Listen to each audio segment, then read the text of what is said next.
So you're ambitious. You've got big dreams. You want to build something of your own, be your own boss, and finally break free from the 9-to-5 grind.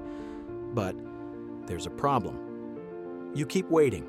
You know exactly what you should be doing, whether it's researching your business idea, setting up your first product, or just taking that first step. But you don't do it.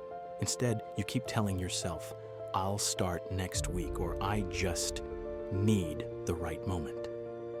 This hesitation turns into weeks, then months, and before you know it, another year passes and you're still stuck in the same cycle, working for someone else, watching others succeed, and wondering why you're not making progress. You feel the frustration, the regret, the guilt, but eventually that guilt fades into acceptance, and you convince yourself that maybe you're just not ready.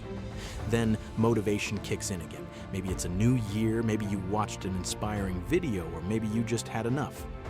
You finally commit to taking action, but soon after, procrastination creeps in, like that one coworker who always finds a way to dump their work on you. Instead of working on your business, you get caught up in distractions, scrolling through social media, binge-watching videos about success instead of creating it.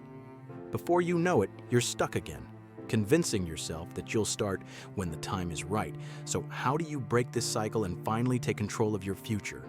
Most advice out there focuses on surface-level solutions, like time management hacks or eliminating distractions. While those help, they don't address the real problem: inertia. In physics, inertia is the tendency for objects at rest to stay at rest, and objects in motion to stay in motion, unless acted upon by an external force. The same applies to starting your own business. Getting started is the hardest part because you've built it up so much in your head.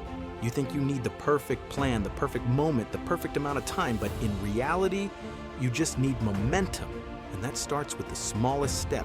Here's how you do it. Reduce the stakes. Instead of telling yourself, I need to start a full-fledged business, and tell yourself, I'll research one idea today. Instead of saying, I need to quit my job and go all in, say, I'll spend 30 minutes working on my side hustle today. The key is to lower the mental barrier so much that it's impossible to say no. Use the 2-minute rule. If you don't feel like working on your business, just tell yourself you'll do it for 2 minutes. Open your laptop, brainstorm ideas, and stop after 2 minutes if you want to. More often than not, you won't stop, because once you start, momentum takes over. Think of it like pushing a heavy cart. At first, it's hard. It takes effort. But once it starts rolling, it gets easier and easier. The same applies to starting your own business. You don't need to see the whole staircase. Just take the first step. Your future self is waiting. The only question is, are you going to start today?